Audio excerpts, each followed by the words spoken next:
Hello good morning. ഇന്ന് ഞാൻ വന്നിട്ടുള്ളൊരു happy ആയിട്ടുള്ള ന്യൂസ് നിങ്ങളോടൊക്കെ ഷെയർ ചെയ്യാനാണ് കേട്ടോ. അപ്പം ഫോട്ടോസും വീഡിയോസൊക്കെ കണ്ടപ്പോൾ തന്നെ നിങ്ങൾക്ക് മനസ്സിലായിട്ടുണ്ടാകും അല്ലേ. അതെ, നമ്മുടെ കുഞ്ഞാറ്റക്കുട്ടിയുടെ സ്കൂളിൽ കഴിഞ്ഞ 3 ദിവസമായിട്ട് കലോത്സവം അരങ്ങേറുകയായിരുന്നു കേട്ടോ. അപ്പോൾ ലാസ്റ്റ് 3-ാമത്തെ ദിവസമാണ് നമ്മുടെ കുഞ്ഞാറ്റക്കുട്ടിയുടെയൊക്കെ ഗ്രൂപ്പ് ഡാൻസ് ഉള്ളത്. അപ്പം ഗ്രൂപ്പ് ഡാൻസിൻ്റെ മേക്കപ്പിനാണ് നമ്മൾ രാവിലെ നേരത്തെ വരാമെന്ന് പറഞ്ഞു പോലെ നമ്മൾ 9:30 ആയിട്ട് അവിടെ അപ്പോഴത്തേക്ക് മേക്കപ്പൊക്കെ അവിടെ സ്റ്റാർട്ട് ചെയ്ത് തുടങ്ങിയിട്ടുണ്ടായിരുന്നു. അതിനുശേഷം അവിടുന്ന് വേഗം ഒരു ഉടുപ്പൊക്കെ ഇട്ടിട്ട് നമ്മൾ നേരെ പോയത് വേദി 2-ലായിരുന്നു ഗ്രൂപ്പ് സോങ്. അപ്പോൾ കുഞ്ഞാറ്റക്കുട്ടിയുടെ കൂട്ടുകാരുടെയും ഗ്രൂപ്പ് സോങ് ഉണ്ടായിരുന്നു. അപ്പോൾ നമ്മൾ അവിടെ ചെന്നപ്പോൾ HSലെ കുട്ടികളുടെ ഗ്രൂപ്പ് സോങ് നടന്നതാണ്. അപ്പോൾ 2 ശേഷം പിന്നെ ഇവരെ വിളിച്ചിട്ട് അവർക്ക് കുഞ്ഞാറ്റക്കുട്ടിക്ക് മേക്കപ്പ് കൊണ്ടുവരെ വിളിച്ചിട്ട് ഇതാണ് കേട്ടോ ഗ്രൂപ്പ് സോങ്. ഗ്രൂപ്പ് സോങ്ങിന് ശേഷം നമ്മൾ റിസൾട്ടൊന്നും കാത്തുന്നില്ല, അവിടുന്ന് വേഗം താഴേക്ക് വന്നിട്ടോ. അപ്പോൾ അവിടെ മേക്കപ്പ് നടന്നുകൊണ്ടിരിക്കുന്നുണ്ടായിരുന്നു. പിന്നെ അടുത്ത കുഞ്ഞാറ്റക്കുട്ടി ജോയിൻ ചെയ്തിട്ടുണ്ട് കേട്ടോ മേക്കപ്പിന്. അപ്പോൾ മേക്കപ്പൊക്കെ സ്റ്റാർട്ട് ചെയ്തിട്ടുണ്ട് കേട്ടോ.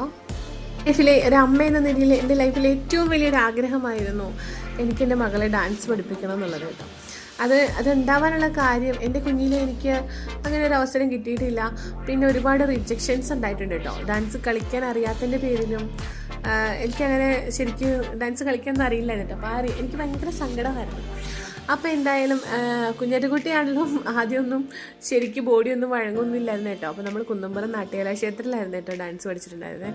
അപ്പോൾ എന്തായാലും കുഞ്ഞാറ്റക്കുട്ടിയൊക്കെ ഇപ്പോൾ തിരക്കേടില്ലാതെ ഡാൻസൊക്കെ കളിക്കുന്നുണ്ട്. അപ്പോൾ നമ്മൾ ശരിക്കും ഒരു അരങ്ങേറ്റം കഴിഞ്ഞ മെയ്യിൽ കഴിയേണ്ടതായിരുന്നു കേട്ടോ. അപ്പോൾ എനിക്ക് മഞ്ഞപ്പിത്തം വന്നു. എൻ്റെ മഞ്ഞപ്പിത്തം മാറിയപ്പോഴത്തേക്ക് എനിക്ക് പിന്നെ മഞ്ഞപ്പിത്തം നാട്ടിൽ പോയി.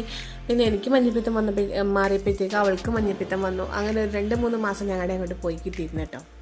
നമുക്ക് അരങ്ങേറ്റം നടത്താൻ ആ സമയത്ത് പറ്റിയിട്ടുണ്ടായില്ല. അതോടെ നമ്മൾ ഡാൻസ് പഠനം അവിടെ വെച്ചിട്ട് സ്റ്റക്കാക്കി വെച്ചേക്കാണ്. നമുക്ക് ഇനി എന്തായാലും തുടങ്ങണം. ഒരുപാട് ആഗ്രഹമുണ്ട് എന്തായാലും എൻ്റെ കുഞ്ഞിനെ ഒന്ന് അരങ്ങേറ്റം ഒരുപാട് വലിയ ഡാൻസുകാരി ആക്കിയില്ലെങ്കിലും അവളുടെ അരങ്ങേറ്റം കഴിക്കണം എന്നെനിക്കൊരു വളരെ ആഗ്രഹമുണ്ട്.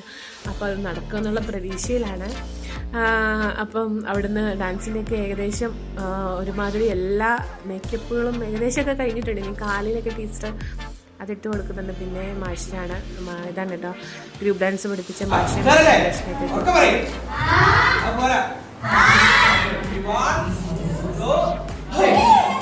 സ്റ്റേജിൽ. വീഡിയോ ഇഷ്ടപ്പെട്ട ലൈക്ക് ചെയ്യുക, ഷെയർ ചെയ്യുക, കമൻറ്റ് ചെയ്യുക, സബ്സ്ക്രൈബ് ചെയ്യുക.